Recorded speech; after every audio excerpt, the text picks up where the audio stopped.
ನಾವು ಕೆಲವು ದಿನ ಧ್ಯಾನ ಮಾಡ್ತಾ ಇದ್ದೇವೆ. Very important thing in the Bible. ಯೇಸು ಸ್ವಾಮಿ ನಮಗೆ 2 ಸಂಗತಿ ಬಹಳ ಪ್ರಾಮುಖ್ಯವಾಗಿ ಬಿಟ್ಟು ಹೋಗಿದ್ದಾರೆ. ಅದನ್ನು ನಾವು ಧ್ಯಾನ ಮಾಡಬೇಕು, ಅದನ್ನು ನಾವು ಕೈಕೊಂಡು ನಡಿಬೇಕಂತ. ಆ ವಚನ ಯಾವುದೆಂದರೆ ಮಾರ್ಕನ ಬರೆದ ಸುವಾರ್ತೆ 12ನೇ ಅಧ್ಯಾಯ 29 ಹಾಗೂ 30. Will read that verse in the book of Mark chapter 12 verse 29 onwards. And Jesus answered, "The first of all commandments is, Hear, O Israel, the Lord our God is our Lord. And thou shalt love the Lord thy God with all thy heart and with all thy soul and with all thy mind and with all thy strength. That is the first commandment." ನಾವು ಈ ವಿಷಯವನ್ನು ಧ್ಯಾನ ಮಾಡಿದ್ದೇವೆ. 2ನೇ ವಿಷಯವನ್ನು ಇವತ್ತು ನಾವು ಧ್ಯಾನ ಮಾಡ್ತಾ ಇದ್ದೇವೆ ಅಂದರೆ ನಿಮ್ಮ ನೆರೆಯವರನ್ನು ನಿಮ್ಮಂತೆ ಪ್ರೀತಿಸಬೇಕು. And the second is like, namely this, thou shalt love thy neighbor as thyself. There is none other commandment greater than these. ನಾವು ಇದರ ಮೇಲೆ ಧ್ಯಾನ ಮಾಡ್ತಾ ಇದ್ದೇವೆ. ದೇವರ ವಾಕ್ಯ ನಮಗೆ ಏನು ಬೋಧಿಸ್ತದೆ. ಈಗದು ನಾವು ನಮ್ಮ ಕ್ರಿಶ್ಚಿಯನ್ ಸಮುದಾಯದಲ್ಲಿ ನೋಡಬೇಕಾದ್ರೆ ಬಹಳ ಸಂಗತಿಗಳು ಸೇರಿಕೊಂಡಿದೆ. Lot of new things have come, lot of new doctrines have come, so many denominations have come out, so many preachers have come out with new ideas, new thoughts, new revolutions. ಇಷ್ಟಕ್ಕೊಂದು Christianity ಇಡೀ ಜಗತ್ತುಂಬ ಅದು ಹಬ್ಕೊಂಡಿದೆ with so many new things. ಅದರ ಜೊತೆನೇ ಇಷ್ಟೊಂದು ಕಲ್ಟಿಸ್ಟ್ ಡಾಕ್ಟ್ರಿನು ಬಂದಿದೆ. ಎಷ್ಟೋ ಜನರು ಆ ಕಲ್ಟಿಸ್ಟ್ ಡಾಕ್ಟ್ರಿನನ್ನು ಎಕ್ಸೆಪ್ಟ್ ಮಾಡ್ತಾ ಇದ್ದಾರೆ. ಆದರೆ ನಾವು ಸರಳವಾಗಿ ಇರುವ ಜನರು ನಮಗೆ ಸರಳವಾಗಿ ಇರುವ ದೇವರ ವಾಕ್ಯ ನಮಗೆ ಬೇಕಾಗಿದೆ. ಅದರಲ್ಲಿ ಪ್ರಾಮುಖ್ಯವಾದದ್ದು ಯೇಸು ಸ್ವಾಮಿ ಏನು ಹೇಳ್ತಾರೆ, that is very important for us ಪ್ರಿಯರೇ. ಸ್ವಾಮಿ ನಮಗೆ ಈ 2 commandments that he has left for us. ಅವರು ಹೇಳ್ತಾರೆ ಇದು 2 ಆಜ್ಞೆಗಳು ಎಲ್ಲಕ್ಕಿಂತ ಪ್ರಾಮುಖ್ಯವಾದ ಆಜ್ಞೆಗಳು. If it was not so he wouldn't have told us that. ವಾಕ್ಯದಲ್ಲಿ ಹಾಗೆ ಬರ್ದಿರ್ತಿದ್ದಿಲ್ಲ, ಆದರೆ ವಾಕ್ಯದಲ್ಲಿ ಬರ್ದಿದೆ. ಮೊದಲನೇದಾಗಿ ನಮ್ಮ ದೇವರನ್ನು ಪ್ರೀತಿಸಬೇಕು. ಇನ್ನೊಂದು ಬಹಳ ಪ್ರಾಮುಖ್ಯವಾದದ್ದು, ಅವರು ಇದನ್ನೇ ಹೇಳಲಿಲ್ಲ ಅಂದರೆ ನೀವು ದೊಡ್ಡ ದೊಡ್ಡ ಕೂಟಗಳನ್ನು ಮಾಡಿರಿ, ಅಥವಾ ನೀವು ದೆವ್ವಗಳನ್ನು ಬಿಡಿಸ್ರಿ, ಅಥವಾ ನೀವು ಪ್ರವಾದನೆಯನ್ನು ಹೇಳ್ರಿ, ಅಥವಾ ನೀವು ರೋಗವಾಸಿ ಮಾಡಿರಿ. This is a part of ministry. ಅದು ನಿಜವಾಗಿ ಅದೂ ಒಂದು ಸೇವೆನೇ. ಯಾಕೆಂದರೆ ಈ ಲೋಕದಲ್ಲಿ ಯೇಸು ಸ್ವಾಮಿ ಇರಬೇಕಾದ್ರೆ ಅವರ ಬಳಿಗೆ ಬರುವವರು ಎಲ್ಲರನ್ನು ಸ್ವಾಮಿ ಮುಟ್ಟಿದ್ದಾರೆ. ಒಬ್ಬರೂ ಹಾಗೆ ತಿರುಗಿ ಹೋಗಿಲ್ಲ ಪ್ರಿಯ. There was not even a single sick person or a demon possessed person or anybody need went back without an answer. ಯೇಸು ಸ್ವಾಮಿ ಎಲ್ಲ ಕಾರ್ಯ ಮಾಡಿದ್ದಾರೆ. ಅದೇ ನಮಗೂ ಹೇಳಿದ್ದಾರೆ, ನಾವು ಇದು ಸಂಗತಿಗಳು ಮಾಡಬೇಕು. ಆದರೆ ಅದು ಎಲ್ಲದ ಮಧ್ಯದಲ್ಲಿ 2 ಸಂಗತಿಯನ್ನು ಹೈಲೈಟ್ ಮಾಡಿದ್ದಾರೆ. ಒಂದು ಸಂಗತಿಯನ್ನು ನಾವು ನೋಡಿದೆ ಅಂದರೆ ನಮ್ಮ ದೇವರನ್ನು ನಾವು ಪ್ರೀತಿಸಬೇಕು. ಎರಡನೇದು ಸಂಗತಿನೂ ನಾವು ಸ್ವಲ್ಪ ಟಚ್ ಮಾಡಿದೆ. ಇವತ್ತು ಇನ್ನೂ ಸ್ವಲ್ಪ ಅದನ್ನು ಆಳವಾಗಿ ತಿಳ್ಕೊಳ್ಬೇಕು. ಯಾಕೆಂದರೆ ಕ್ರೈಸ್ತ ಧರ್ಮ ಎಲ್ಲ ಧರ್ಮಕ್ಕಿಂತ ಬೇರೆಯಾಗಿದೆ. Christianity is totally different from all other religion. ನಮಗೆ ಸ್ವಾಮಿ ಕಲಿಸಿ ಕೊಟ್ಟದೇನೆಂದರೆ ಇನ್ನೊಬ್ಬರನ್ನು ಎಕ್ಸೆಪ್ಟ್ ಮಾಡಬೇಕು, ಇನ್ನೊಬ್ಬರನ್ನು ಪ್ರೀತಿಸಬೇಕು, ಇನ್ನೊಬ್ಬರ ಬಗ್ಗೆ ನಾವು ಯೋಚನೆ ಮಾಡಬೇಕು. ಯೇಸು ಸ್ವಾಮಿ ಲೋಕದಲ್ಲಿ ಇರಬೇಕಾದ್ರೆ ತನ್ನಗೋಸ್ಕರ ಅವ್ರು ಜೀವಿಸಲಿಲ್ಲ. ಅಬ್ರಹಾಮನೂ ದೇವರು ಕರೆದಾಗ ದೇವರು ಹೇಳ್ತಾರೆ, ನಾನು ನಿನ್ನನ್ನು ಆಶೀರ್ವಾದ ಮಾಡ್ತೇನೆ, ಯಾಕೆಂದರೆ ನೀನು ಇನ್ನೊಬ್ಬರಿಗೆ ಆಶೀರ್ವಾದ ನಿಧಿಯಾಗಬೇಕು. ನಾನು ಈ ಲೋಕದಲ್ಲಿ ಇರುವುದು ಕಾರಣ ದೇವರ ಒಂದು ರಾಜ್ಯವನ್ನು ನಾವು ಹಬ್ಬಿಸಬೇಕು. ಹೇಗೆ? ಈಗದ ಜನರಿಗೆ ಅಂತೂ ವಾಕ್ಯ ಸಿಗ್ತಾ ಇದೆ ಎಲ್ಲ ಕಡೆ. There is no restriction for the word of God. The word of God is flooded all over social media, all over TV, in every place. ನಮಗೆ ಇವಾಗ ಧಾರಾಳವಾಗಿ ಸಿಗ್ತಾ ಇದೆ. ಅದರ ಮಧ್ಯದಲ್ಲಿ ಸ್ವಾಮಿ ನಮಗೆ ಕೆಲವು ಸಂಗತಿಗಳು ಯೋಚನೆ ಮಾಡಬೇಕು. ನಾವು ಏನಾಗ್ತವೆ ಅಂದರೆ ಸೈಡ್ ಟ್ರ್ಯಾಕ್ ಆಗ್ತವೆ. ನಮ್ಮ ಆಲೋಚನೆಗಳು ಬದಲಾವಣೆ ಆಗುತ್ತೆ. ನಮ್ಮ ದೃಷ್ಟಿ ನಾವು ಚೇಂಜ್ ಮಾಡ್ತವೆ. ನಾವು ಸೇವೆಯಲ್ಲಿ ಮುಂದೆ ಹೋಗ್ತಾ ಹೋಗ್ತಾ suddenly our track gets change. We get into new things. Our mind, our preaching, everything depends on the new things that we are hearing. ಆದರೆ ಕೆಲವು ಸಂಗತಿ which the Lord says is important. ನಾವೇನು ಧ್ಯಾನ ಮಾಡ್ತಾ ಇದ್ದೇವೆ ಅಂದರೆ ನಿಮ್ಮ ನೆರೆಯವರನ್ನು ನಿಮ್ಮಂತೆ ಪ್ರೀತಿಸ್ಬೇಕಂತೆ. Is it possible? ಹೋದ ಸರ್ತಿ ನಾವು ನೋಡಿದೆವು, ಎಷ್ಟೋ ಕಷ್ಟ ಆಗುತ್ತೆ. ಒಬ್ಬರು ನಮಗಿಂತ ಸ್ವಲ್ಪ ಮೇಲೆ ಹೋದಾಗ we get a pinch off it. ಒಬ್ಬರು ಮಕ್ಕಳಿಗೆ ನಮ್ಮ ಮಕ್ಕಳಿಗಿಂತ ಏನಾದರೂ ಒಳ್ಳೆ ಆದಾಗ we get a pinch off it. ನಾನು ಇದನ್ನು ಧ್ಯಾನ ಮಾಡಾಗ I was thinking, the lord knows it. The Lord knows it, that it bothers us when somebody gets a promotion that we were supposed to get, that somebody is blessed more than what we were supposed to bless. ಅಂತ ಮಧ್ಯದಲ್ಲಿ ಸ್ವಾಮಿ ನಮಗೆ ಏನು ಹೇಳ್ತಾ ಇದ್ದಾರೆ ಅಂದರೆ, he is telling us that we are supposed to love our neighbor as ourselves. ಕೆಲವು ಸಂಗತಿಗಳನ್ನು ನಾವಿವತ್ತು ಧ್ಯಾನ ಮಾಡುವ. ಏನನ್ನು ನಾನು ಅಪೇಕ್ಷೆ ಮಾಡ್ತೇನೆ, what I would like others to do to me, what I would like to get in my life. ನನ್ನ ಜೀವನದಲ್ಲಿ ನನಗೆ ಈ ಸಂಗತಿಗಳು ಬೇಕು, ನನಗೆ ನನ್ನ ಜೀವನದಲ್ಲಿ ಈ ಸಂಗತಿಗಳು ಆಗಬಾರ್ದು ಅಂತ ಕೆಲವು ವಿಷಯವನ್ನು ಪ್ರಿಯರೇ ನಾವಿವತ್ತು ಧ್ಯಾನ ಮಾಡುವ. ಮೊದಲನಾಗಿ ಎಲ್ಲಕ್ಕಿಂತ ಒಂದು ಪ್ರಾಮುಖ್ಯ ಸಂಗತಿ ನಮ್ಮ ಜೀವನದಲ್ಲಿ ಏನೆಂದರೆ, ನಮಗೆ ಯಾರೂ ಜಡ್ಜ್ ಮಾಡೋದು ಇಷ್ಟ ಆಗಲ್ಲ. ನಮ್ಮನ್ನು ಯಾರು ತೀರ್ಪು ಮಾಡೋದು ನಮಗೆ ಇಷ್ಟ ಆಗಲ್ಲ. ನನ್ನನ್ನು ಇಟ್ಕೊಂಡು ನಾನು ಕೆಲವು ಸರ್ತಿ ಸ್ವಲ್ಪ ರಫ್ ಆಗಿ ಮಾತಾಡಿದಾಗ ಯಾರಾದರೂ ಬಂದುಬಿಟ್ಟು, ಸಿಸ್ಟರ್ ನೀವು ಹಾಗೆ ಮಾತಾಡಬಾರ್ದಿತ್ತು, ನೀವು ಹೀಗೆ ಮಾತಾಡಬೇಕಿತ್ತು ಅಂತ ಹೇಳಿದ ತಕ್ಷಣ we don't like it. We say, oh she is judging me for that. ಅಥವಾ ನಾವೇನಾದರೂ ಒಂದು ಉಡುಗೊರೆ ಹಾಕ್ಕೊಂಡಿದ್ರೆ, some kind of a clothing that I am wearing, ಯಾರೋ ಅದನ್ನು ನೋಡಿ ಜಡ್ಜ್ ಮಾಡಿ ನಮಗೆ ಕಮೆಂಟ್ ಮಾಡಿದರೆ, do we like it? We don't like it. ನಮ್ಮ ಮಕ್ಕಳ ವಿಷಯ ಯಾರಾದರೂ ಏನಾದರೂ ಜಡ್ಜ್ ಮಾಡಿದರೆ ನಮಗೆ ಇಷ್ಟ ಆಗುತ್ತೇನಾ? ನಮಗೆ ಅದು ಇಷ್ಟ ಆಗಲ್ಲ. ಇವತ್ತು ಸ್ವಲ್ಪ ನಾವು ಧ್ಯಾನ ಮಾಡೋ ಅಂದರೆ, ದೇವರ ವಾಕ್ಯ ನಮಗೆ ಹೇಳುತ್ತೆ ಅಂದರೆ, ವಿ ಶುಡ್ ನಾಟ್ ಜಡ್ಜ್. ನಾವು ಇನ್ನೊಬ್ಬರನ್ನು ನಮ್ಮಂಗೆ ಪ್ರೀತಿಸಿದರೆ ನಾವು ಅವರನ್ನು ಜಡ್ಜ್ ಮಾಡಲ್ಲ ಪ್ರಿಯರೇ. ನಾವು ಕೆಲವರನ್ನು ನೋಡಿದ್ದಾನೆ, ಕೆಲವರು ಇರುವುದೇ ಇನ್ನೊಬ್ಬರನ್ನು ಜಡ್ಜ್ ಮಾಡಲಿಕ್ಕೆ. ಏನೇ ಮಾಡಿದ್ರು ಅವರ ಮೇಲೆ ಒಂದು ಕಮೆಂಟ್ ಮಾಡೋದು, ಯಾರೇ ಹಾಡಿದ್ರು ಅವರ ಮೇಲೆ ಒಂದು ಕಮೆಂಟ್ ಮಾಡೋದು, ಯಾರೇ ಪ್ರಸಂಗ ಮಾಡಿದ್ರು ಅವರ ಮೇಲೆ ಒಂದು ಕಮೆಂಟ್ ಮಾಡೋದು, ಯಾರೇ ಒಂದು ಒಳ್ಳೆ ಫಂಕ್ಷನಲ್ಲಿ ಒಂದು MC ಮಾಡಿದರೆ ಅವರ ಮೇಲೆ ಒಂದು ಕಮೆಂಟ್ ಮಾಡೋದು. We are always there to judge people. This is not right. ಈ ಫಂಕ್ಷನ್ಗೆ ಹೋದರೆ ಈ ಫಂಕ್ಷನ್ ಈ ಥರ ಮಾಡೋದಾ, ಯಾರು ಈ ಥರ ಮಾಡ್ತಾರೆ, ಹೀಗೆ ಮಾಡಬೇಕು. What we think is I know everything. ಆದರೆ ಇಲ್ಲಿ ವಾಕ್ಯ ನಮ್ಗೆ ಏನು ಹೇಳುತ್ತೆ ಅಂದರೆ, ನಿಮ್ಮ ನೆರೆಯವರನ್ನು ನಿಮ್ಮಂತೆ ಪ್ರೀತಿಸು. ನನಗೆ ಯಾರಾದರೂ ಈ ಥರ ತೀರ್ಪು ಮಾಡಿದರೆ ನನಗೆ ಇಷ್ಟ ಆಗುತ್ತೇನಾ? ಸಿಸ್ಟರ್ ನೀವು ಯಾಕೆ ಈ ಥರ ಪ್ರಸಂಗ ಮಾಡ್ತೀರಿ, ಅವ್ರು ನೋಡಿ ಇಷ್ಟು ಚೆನ್ನಾಗಿ ಪ್ರಸಂಗ ಮಾಡ್ತಾರೆ, ಅವ್ರ ಥರ ನೀವು ಯಾಕೆ ಪ್ರಸಂಗ ಮಾಡಲ್ಲ ಅಂತ ಹೇಳಿದರೆ, will I like it? When I don't like it, how can I think that the other person likes it? ಅದೇ ಸಮಯದಲ್ಲಿ ಪ್ರಿಯರೇ, ಕೆಲವರಿಗೆ ಮದುವೆ ಆಗಿರೋದಿಲ್ಲ. ನಾವು ಯೋಚನೆ ಮಾಡಬೇಕು. ಎಷ್ಟೋ ಸಮಯದಲ್ಲಿ ನಾನು ಕೇಳಲ್ಪಟ್ಟಿದ್ದೇನೆಂದರೆ, ಅವ್ರಿಗೆ ಮದುವೆ ಆಗಲಿಲ್ಲ ಅಥವಾ ಮಕ್ಕಳಾಗಿಲ್ಲ, ನಾವು ಜಡ್ಜ್ ಮಾಡ್ತೇವೆ. ಓ ಇವಳು ಈ ಥರ ಇದ್ದಲ್ಲ, ಅದಕ್ಕೆ ಇವಳದು ಮದುವೆ ಆಗಲಿಲ್ಲ. ಕೆಲವು ಸರ್ತಿ ವಿ ಗೋ ಬಿಯಾಂಡ್. ಏನು ಹೇಳ್ತೆ ಅಂದರೆ, ಇವರದು ಬ್ಯಾಕ್ಗ್ರೌಂಡ್ ಏನಿದೇನೋ ಗೊತ್ತಿಲ್ಲ, ಅದಕ್ಕೆ ಇವರಿಗೆ ಮದುವೆ ಆಗ್ತಾ ಇಲ್ಲ. ಓ ಇವರಿಗೆ ಏನು ಪ್ರಾಬ್ಲಮ್ ಇದೆನೋ ಗೊತ್ತಿಲ್ಲ, ಇವರಿಗೆ ಮಕ್ಕಳಾಗ್ತಾ ಇಲ್ಲ. What are we doing? ಅದೇ ಸಂಗತಿ ಪ್ರಿಯರೇ, ನನ್ನ ನೆರೆಯವರನ್ನು ನನ್ನಂತೆ ಪ್ರೀತಿಸು. Let us stand in the shoes of those people and think. ಹೀಗೆ ನಾನು ಅವರ ಬಗ್ಗೆ ಯೋಚನೆ ಮಾಡ್ತಾನಲ್ಲ, ಹೀಗೆ ನಾನು ತೀರ್ಪು ಮಾಡ್ತಾನಲ್ಲ, ಇದು ಸರಿನಾ? ನನಗೆ ಹೀಗೆ ತೀರ್ಪು ಮಾಡಿದರೆ ವಿಲ್ ಐ ಲೈಕ್ ಇಟ್?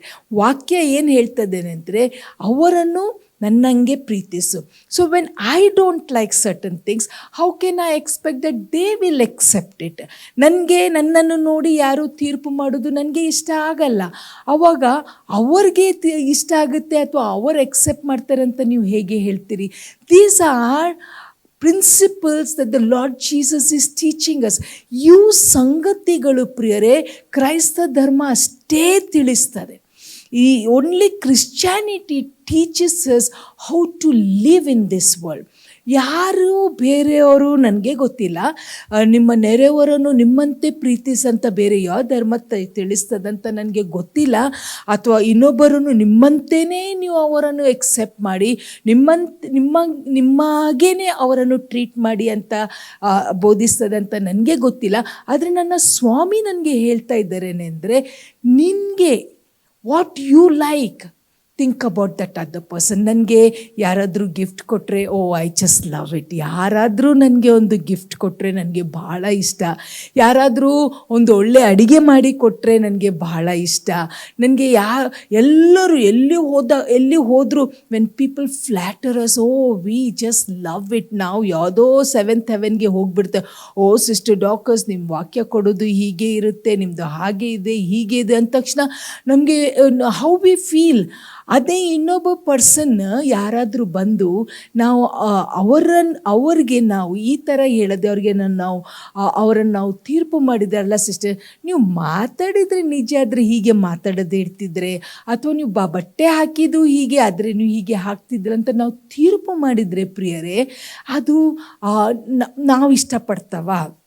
ಇವತ್ತು ನಾನು ಏನು ಹೇಳಲಿಕ್ಕೆ ಇಷ್ಟಪಡ್ತಾನೇನೆಂದರೆ, ಯಾವಾಗ ಒಂದು ಸಂಗತಿ ತೀರ್ಪು ಮಾಡೋದು ನನಗೆ ಇಷ್ಟ ಆಗೋದಿಲ್ಲವ, ಅವ್ರಿಗೂ ಇಷ್ಟ ಆಗಲ್ಲ. ಸ್ವಾಮಿದು ಈ ಕೆಲವು ವಿಷಯಗಳನ್ನು ದೇವರ ವಾಕ್ಯದಲ್ಲಿ ಬರೆದಿದೆ, ಅದನ್ನು ನಾವು ಓದ್ಕೊಳ್ಳುವ. ಮತ್ತಾಯನು ಬರೆದ ಸುವಾರ್ತೆ 7ನೇ ಅಧ್ಯಾಯ, the book of Matthew chapter 7. ನಿಮಗೆ ಎಲ್ಲರಿಗೆ ಈ ವಚನ ಗೊತ್ತಿದೆ. ಚಾಪ್ಟರ್ 7 ವರ್ಸ್ 1 to 5 ಏನು ಹೇಳುತ್ತೆ ದೇವರ ವಾಕ್ಯ? Judge not that ye be not judged. ಸ್ಪಷ್ಟವಾಗಿ ಸ್ವಾಮಿ ಹೇಳಿದ್ದಾರೆ ಅಂದರೆ, ಇನ್ನೊಬ್ಬರ ಮೇಲೆ ನ್ಯಾಯ ತೀರ್ಪು ಮಾಡಬೇಡ್ರಿ. ನೀವು ಇನ್ನೊಬ್ಬರ ಮೇಲೆ ನ್ಯಾಯ ತೀರ್ಪು ಮಾಡದೇ ಇದ್ದರೆ ನಿಮಗೂ ಯಾರೂ ನ್ಯಾಯ ತೀರ್ಪು ಮಾಡೋದಿಲ್ಲ. The golden rule, the golden law of the Bible says, love your neighbour as your self. So ನಾನು ಇನ್ನೊಬ್ಬರಿಗೆ ತೀರ್ಪು ಮಾಡದೇ ಇದ್ದರೆ, ನನಗೆ ತೀರ್ಪು ಇಷ್ಟ ಇಲ್ಲ, ನನ್ನನ್ನು ನೋಡಿ ಯಾರೇ ಒಂದು ಕಮೆಂಟ್ ಕೊಡೋದು ನನಗೆ ಇಷ್ಟ ಇಲ್ಲ ಅಂದರೆ, ಇನ್ನೊಬ್ಬರನ್ನು ನೋಡಿ ಸಹ ನಾನು ಆ ಥರ ಕಮೆಂಟ್ ಕೊಡಬಾರ್ದು. ಇನ್ನೊಂದು ವಚನ ಏನು ಹೇಳುತ್ತೆ? 2ನೇ ವಚನ, ಫಾರ್ ವಿತ್ ವಾಟ್ ಜಡ್ಜ್ಮೆಂಟ್ ಈ ಜಡ್ಜ್ ಈ shall be judged, and with what measure ye meet it shall be measured to you again. And why beholdest thou the mote that is in thy brother's eye, but considerest not the beam that is in thine own eye? How will thou say to thy brother, let me pull out the mote out of thine eye, and behold, a beam is in thy eye? Thou hypocrite, first cast out the beam out of thine own eye, and then shalt thou see clearly to cast out the mote out of the brother's eye. ಸ್ವಾಮಿ ಇದನ್ನು ಸ್ಪಷ್ಟವಾಗಿ ಬರೀತಾ ಇದ್ದಾರೆ. ಇನ್ನೊಬ್ಬರ ಮೇಲೆ ನಾವು ತೀರ್ಪು ಮಾಡಕೂಡ್ದು. It's not a right thing for us to judge. ಯಾಕೆಂದರೆ ನಾವು ತಪ್ಪು ಮಾಡಲ್ಲವ, ನಮ್ಮಲ್ಲಿ ಫ್ಲಾ ಇಲ್ಲವ, ನಮ್ಮಲ್ಲಿ ವೀಕ್ನೆಸ್ಸಸ್ ಇಲ್ಲವ, ನಮ್ಮಲ್ಲಿ ಕೊರತೆ ಇಲ್ಲವ, ನಮ್ಮಲ್ಲಿ ಬಲಹೀನತೆ ಇಲ್ಲವ. ನೋ, ನಾವೇನು ಮಾಡ್ತವೇನೆಂದರೆ ನಮ್ಮದು ಎಲ್ಲವನ್ನು ಬಚ್ಚಿಟ್ಕೊಂಡು ಇನ್ನೊಬ್ಬರದು ತಪ್ಪು ಬೇಗ ಹುಡುಕ್ತಾರೆ. ದೇವರ ವಾಕ್ಯದಲ್ಲಿ ಒಂದು ಕತೆ ಇದೆ, ಅದನ್ನು ನಾವು ಓದ್ಕೊಳ್ಳುವ. Let us open our Bibles to 2 Samuel 2ನೇ ಸಮುವೇಲ, ಅದು 12ನೇ ಅಧ್ಯಾಯ. 2 Samuel chapter 12 verse 1 onwards. And the Lord sent Nathan unto David, and he came unto him and said unto him, there were 2 men in one city, the one rich and the other poor. The rich man had exceedingly many flocks and herds, but the poor man had nothing save one little ewe lamb which he had brought and nourished up, and it grew up together with him, and with his children he did eat of his own meat, and drank of his own cup, and lay in his bosom, and was unto him as a daughter. And there came a traveler unto the rich man, and he spared to take of his own flock and of his own herd to dress for the wayfaring man that was come unto him, but took the poor man's lamb and rested for the man that was come to him. And David's anger was greatly kindled against the man, and he said to Nathan, as the Lord liveth, the man that hath done this thing shall surely die. ಈ ಕತೆ ನಮಗೆ ಗೊತ್ತಿದೆ ಅಲ್ಲ. ನೇತನು ದಾವಿದನ ಬಳಿಗೆ ಬಂದು ಈ ಕತೆ ಹೇಳ್ತಾನೆ. ಒಬ್ಬ ಬಡವ ಇದ್ದ, ಅವನ ಹತ್ರ ಒಂದು ಕುರಿಮರಿ ಇತ್ತು. ಆ ಕುರಿಮರಿ ಹೇಗೆ ಇತ್ತು ಅಂದರೆ ಅವನ ಕುಟುಂಬದ ಒಂದು ಸದಸ್ಯ ಆಗಿತ್ತು. ಅವ ಬಡವ ಇಟ್ಕೊಂಡು ಒಂದು ಕುರಿಮರಿ ಇಟ್ಕೊಂಡು ಅದನ್ನು ಅಷ್ಟು ಪ್ರೀತಿ ಮಾಡಿ, ಅದನ್ನು ಅಷ್ಟು ಪೋಷಿಸಿ, ಅದರ ಜೊತೆ ಅಷ್ಟು ಪ್ರೀತಿ ಮಾಡಿ, ಆ ಕುಟುಂಬದವರೆಲ್ಲರೂ ಅವನ ಜೊತೆ ಅಷ್ಟು ಪ್ರೀತಿದಲ್ಲಿ ಇರಬೇಕಾದ್ರೆ ಒಂದು ಐಶ್ವರ್ಯವಂತನ ಮನೆಗೆ ಯಾರೋ ನೆಂಟರು ಬಂದೈಕೆ ಈ ಬಡವನ ಇರುವ ಒಂದೇ ಕುರಿಮರಿಯನ್ನು ತಗೊಂಡೋಗಿ ಅದನ್ನು ಸಾಯಿಸಿಬಿಟ್ಟು ಹಬ್ಬ ಮಾಡಿದರು. ಇದು ಕತೆ ನೇತನು ಪ್ರವಾದಿಯಾದ ನಾತನು ದಾವೀದನಿಗೆ ಹೇಳಬೇಕಾದ್ರೆ ದಾವೀದನಿಗೆ ತುಂಬ ಕೋಪ ಬಂತು. ಅವನು ಈಗದ್ದು ಈವಾಗಲೇ ಅವನಿಗೆ ಶಿಕ್ಷೆ ಆಗಬೇಕು. ಪ್ರಿಯರೇ, ನಾವು ತಪ್ಪು ಮಾಡಿರ್ತವೆ, ನಾವು ಮಾಡಿದ ತಪ್ಪು ನಮಗೆ ಕಾಣೋದಿಲ್ಲ, ನಮ್ಮ ಕಣ್ಣಲ್ಲಿರುವ ಒಂದು ದೊಡ್ಡ ಭೀಮನು ನಮಗೆ ಕಾಣುವುದಿಲ್ಲ ಪ್ರಿಯರೇ. ಆದರೆ ಇನ್ನೊಬ್ಬರು ಒಂದು ಸಣ್ಣ ತಪ್ಪು ಮಾಡಿದ್ರೂ ಅದನ್ನು ನಾವು ಇಷ್ಟು ಹೈಲೈಟ್ ಮಾಡ್ತೇವೆ. ಇಲ್ಲಿ ದಾವೀದನಿಗೆ ಗೊತ್ತಿಲ್ಲ. Is not aware of the mistake that he has done. ಅವನೊಂದು ಕುಟುಂಬವನ್ನು ಹಾಳು ಮಾಡಿದ್ದಾನೆ. ಒಬ್ಬ ಇನ್ನೋಸೆಂಟ್ ಮನುಷ್ಯನನ್ನು who was a faithful servant to David, ಅವನನ್ನು ಸಾಯಿಸ್ತಾನೆ. ಅವನ ಹೆಂಡತಿ ಜೊತೆ ಇಲ್ಲೀಗಲ್ ರಿಲೇಷನ್ಶಿಪ್ ಇಟ್ಕೊಂಡಿದ್ದಾನೆ. ಇವೆಲ್ಲ ಮಾಡಿಕೊಂಡು ಎಸ್ ಫಾರ್ಗಾಟನ್ ಇಟ್. ಪ್ರಿಯರೇ, ನಾವು ಹೀಗೆ ಮಾಡ್ತೇವೆ, ನಾವು ತಪ್ಪು ಮಾಡ್ತೇವೆ, ನಾವು ಮಾಡಿದ್ದನ್ನು ನಾವು ಮರೆತು ಬಿಡ್ತೇವೆ. ಆದರೆ ಅದೇ ತಪ್ಪು ಯಾರಾದರೂ ಬೇರೆಯವ್ರು ಮಾಡಿದರೆ ಅದರ ಬಗ್ಗೆ ನಾವು ಹೇಗೆ ಅದನ್ನು ನಾವು ತೀರ್ಪು ಮಾಡ್ತೇವೆ. ಇದು ತಪ್ಪು, ಇವರು ಮಾಡಿದ್ದು ಹೀಗೆ ಮಾಡಕೂಡ್ದು ಅಂತ ನಾವು ಜಜ್ಮೆಂಟ್ ಪಾಸ್ ಮಾಡ್ತೇವೆ. ಇಲ್ಲಿ ದಾವೀದನಿಗೆ ಕೋಪ ಬಂದು ಏನು ಹೇಳ್ತಾನವ, ಯಾರಿದು ಮಾಡಿದಾಗ ಪ್ರವಾದಿಯಾದ ನಾತನನಿಗೆ ಎಷ್ಟು ಸುಂದರವಾಗಿ ಹೇಳ್ತಾನೆ ನೋಡಿ. 7ನೇ ವಚನ, And Nathan said to David, Thou art the man. Thus said the Lord God of Israel, I anointed thee king of Israel, and I delivered thee out of the hand of Saul. 7ನೇ ವಚನದಲ್ಲಿ ಪ್ರವಾದಿಯಾದ ನಾತನ್ ಹೇಳ್ತಾನೆ, ಬೇರೆ ಯಾರೂ ಈ ಕೆಲಸ ಮಾಡಿಲ್ಲ, ಈ ಕೆಲಸ ಮಾಡಿದವನು ನೀನೇ. You have committed that. God sends Nathan to judge David and say, this is the biggest mistake you have done. ಪ್ರಿಯರೇ, ದೇವರ ನಾಮಕ್ಕೆ ಸ್ತೋತ್ರ. ದಾವೀದ ಸರಿಪಡಿಸ್ಕೊಂಡ. But what was his reaction? ಆ ಒಂದು ರಿಯಾಕ್ಷನ್ ಬಗ್ಗೆ ನಾನು ಹೇಳ್ತಾ ಇದ್ದೇನೆ. ಅದೇ ಆ್ಯಟಿಟ್ಯೂಡ್ ನಮ್ಮದು ಇರುತ್ತೆ. ನಾವು ಅದೇ ತಪ್ಪು ಮಾಡಿರ್ತವೆ, ಮರ್ತಿರ್ತವೆ. ಇನ್ನೊಬ್ಬರು ಅದೇ ತಪ್ಪು ಮಾಡಿದಾಗ ನಾವು ತೀರ್ಪು ಮಾಡ್ತೇವೆ. ಇನ್ನೊಂದು ಕತೆ ದೇವರ ವಾಕ್ಯದಲ್ಲಿದೆ, ಅದನ್ನು ನಾವು ಓದ್ಕೊಳ್ಳುವ. Let us open our Bibles to Luke chapter 18. ಲೂಕನ್ನು ಬರೆದ ಸುವಾರ್ತೆ 18ನೇ ಅಧ್ಯಾಯ, Luke chapter 18 verse 10 onwards. 2 men went up into the temple to pray, the one a Pharisee and the other a publican.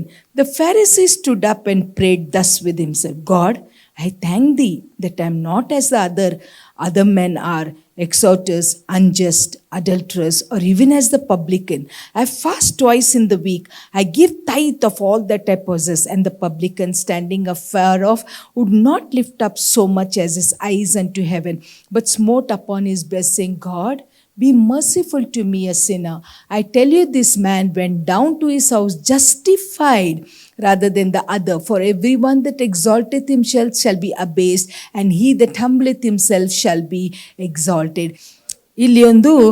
ಇಲ್ಲಿ ಸ್ವಾಮಿ ಒಂದು ಪ್ಯಾರಬಲ್ ಹೇಳ್ತಾ ಇದ್ದಾರೆ. ಏನಂದರೆ, ಇಬ್ಬರು ದೇವಸ್ಥಾನಕ್ಕೆ ಹೋದರು. ನಮಗೆ ಗೊತ್ತು ಇವೆಲ್ಲ, all the stories we have learned in the Sunday school. But what I am trying to highlight today is, ಪರಿಸಾಯ ಅಲ್ಲಿ ಹೋಗಿ ಏನು ಹೇಳ್ತಾನೆ, ಈಸ್ ಪ್ರೇಯಿಂಗ್, ಅವನು ಪ್ರಾರ್ಥನೆ ಮಾಡ್ತಾ ಇದ್ದಾನೆ. ಆದರೆ ಇನ್ನೊಬ್ಬರನ್ನು ಜಡ್ಜ್ ಮಾಡಿ ಪ್ರಾರ್ಥನೆ ಮಾಡ್ತಾ ಇದ್ದಾನೆ. ಏನು ಹೇಳ್ತಾ ಇದ್ದಾನೆ, ನಾನು ಉಪವಾಸ ಮಾಡ್ತಾನೆ, ನಾನು ದಶಮ ಭಾಗ ಕೊಡ್ತಾನೆ. ಆಮೇಲೆ ಏನು ಹೇಳ್ತಾನೆ, ನಾನು ಕೆಟ್ಟ ಕೆಲಸ ಮಾಡಲ್ಲ, ನಾನು ವ್ಯಭಿಚಾರ ಮಾಡಲ್ಲ, ನಾನು ಇಲ್ಲಿ ಇರುವ ಈ ಪಬ್ಲಿಕನ್ನಂಗೆ ನಾನಲ್ಲ. ಅವನು ಪ್ರೇಯರೇ is judging the other person. ಇಷ್ಟೋ ಸರ್ತೆ ನಾವು ಏನು ಮಾಡ್ತೇವೆ ಗೊತ್ತಾ, ನಮ್ಮ ಪ್ರಾರ್ಥನೆಯಲ್ಲಿ we try to judge others. ಎಲ್ಲೋ ಒಂದು ನಮ್ಮ ಪ್ರಾರ್ಥನೆಯಲ್ಲಿ, Lord I thank you, I am not like that person. Lord they have a big mouth, but I thank you that I don't have a mouth like them. Lord they are gossipers, but thank you Lord that I am not a gossiper.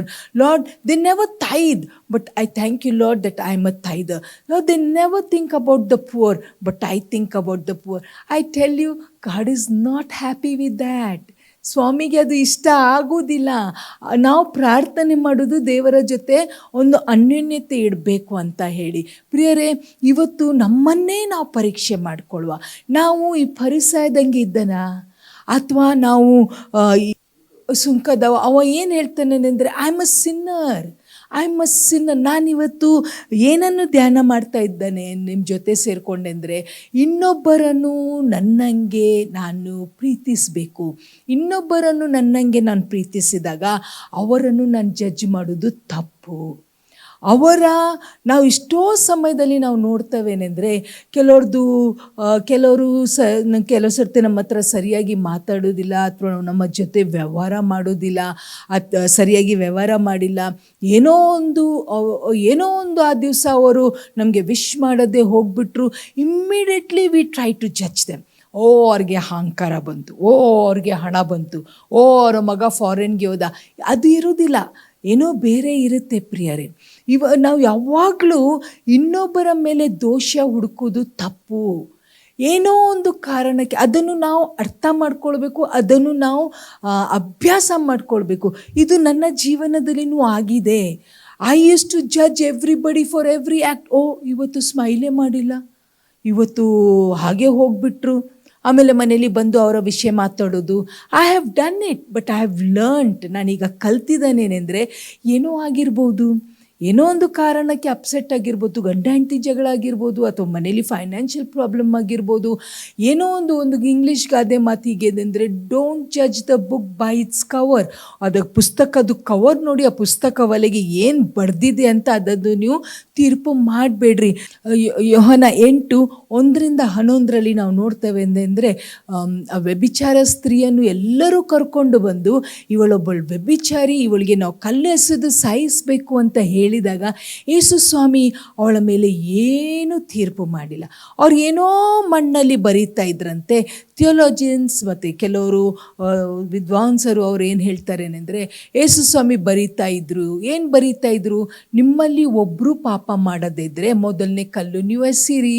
ಇದು ನಿಮ್ಮಲ್ಲಿ ಯಾರು just ಇದ್ದಾರೆ, ಎಲ್ಲರೂ just person, ಯಾರೂ ತಪ್ಪು ಮಾಡಿಲ್ಲ, ನೀವು ಮೊದಲು ಕಲ್ಲು ಎಸೆದು ಅವಳ ಮೇಲೆ ಕಲ್ಲು ಎಸಿರಿ ಅಂತ ಸ್ವಾಮಿ ಅಲ್ಲಿ ಅವಳಿಗೆ ಒಂದು ಕವರಿಂಗ್ ಕೊಟ್ಟರು, ಒಂದು ಪ್ರೊಟೆಕ್ಷನ್ ಕೊಟ್ಟರು. He didn't judge, he didn't look at her and say, oh you wicked woman. ಅಂಥದ್ದೇ ಒಂದು ಸ್ತ್ರೀ ಇವತ್ತು ನಮ್ಮ ಸಭೆ ಒಲೆಗೆ ಬಂದರೆ ನಾವು ಅವಳನ್ನು ಎಕ್ಸೆಪ್ಟ್ ಮಾಡ್ತಾವಾ? ನಾವು ಅವಳ ಮೇಲೆ ತೀರ್ಪು ಮಾಡಲ್ಲ. ಇವಳದು ಹಿಂದಿನ ಜೀವನ ಹೇಗೆ ಇದೆ? ಯಾಕೆ ಇವತ್ತು ಜನರೇನು ಹೇಳ್ತಾರೆ? ಮಹಾತ್ಮ ಗಾಂಧಿನೇ ಹೇಳಿದ್ದು ಮಾತೆಂದರೆ, I love Christ but I don't like Christians. ಯಾಕೆಂದರೆ we still have the habit of judging. ಪ್ರಿಯರೇ, ಯೇಸು ಸ್ವಾಮಿಯ ಮಾತೇನೆಂದರೆ, ನಿಮ್ಮ ನೆರೆಯವರನ್ನು ನಿಮ್ಮಂತೆ ಪ್ರೀತಿಸು. ನನ್ನಲ್ಲಿ ಆ ಸ್ವಭಾವ ಇದೆನಾ? ಇನ್ನೊಬ್ಬರನ್ನು ಜಡ್ಜ್ ಮಾಡೋ ನಾನು ಇಲ್ಲ ಹೇಳಲ್ಲ, ನನ್ನಲ್ಲಿಯೂ ಇತ್ತು, ಎಷ್ಟೋ ಮಟ್ಟಿಗೆ ಇತ್ತು, ಇವಾಗಲೂ ಎಲ್ಲಿಯೋ ಕ್ರಾಪ್ ಅಪ್ ಆಗುತ್ತೆ. But I have to kill that and say no, there may be some problem with them, that's why they are like that ಅಂತ ನಾವು ಯೋಚನೆ ಮಾಡಿ ಸಮಾಧಾನದಲ್ಲಿ ಇಟ್ಕೊಂಡು ಸ್ವಾಮಿ ಹೇಳಿದ ಮಾತನ್ನು ಕೈಕೊಂಡು ನಡೆದರೆ ಖಂಡಿತವಾಗಿ ಸ್ವಾಮಿ ಆಶೀರ್ವಾದ ಮಾಡ್ತಾರೆ. ಇನ್ನೊಬ್ಬರನ್ನು ನಾವು ತೀರ್ಪು ಮಾಡೋದು ಬೇಡ, ಇನ್ನೊಬ್ಬರನ್ನು ನಾವು ಆಶೀರ್ವಾದ ಮಾಡು. ಅವರನ್ನು ಅರ್ಥ ಮಾಡ್ಕೊಳ್ಳುವ, ಅವರು ಏನು ಸಿಚುವೇಶನ್ ದಾಟಿ ಹೋಗ್ತಾರೆ ಅಂತ ನಾವು ಅವರನ್ನು ಅರ್ಥ ಮಾಡಿಕೊಂಡು ಅವರ ಜೊತೆ ಒಂದು ಪ್ರೀತಿಯಿಂದ ಅನ್ಯೋನ್ಯತೆಯಲ್ಲಿರುವ ಪ್ರಿಯರೇ ನಾವು ಪ್ರಾರ್ಥನೆ ಮಾಡುವ. ಸ್ವಾಮಿ, ಈ ಬಲಹೀನತೆ ನನ್ನಲ್ಲಿ ಇದೆ, ನಾನು ತೀರ್ಪು ಮಾಡ್ತಾನೆ, ನಾನು ತೀರ್ಪು ಮಾಡದಂಗೆ ನನಗೆ ಕೃಪೆ ಕೊಡಿ ಅಂತ ನಾವೆಲ್ಲರೂ ಸೇರಿ ಪ್ರಾರ್ಥನೆ ಮಾಡುವ.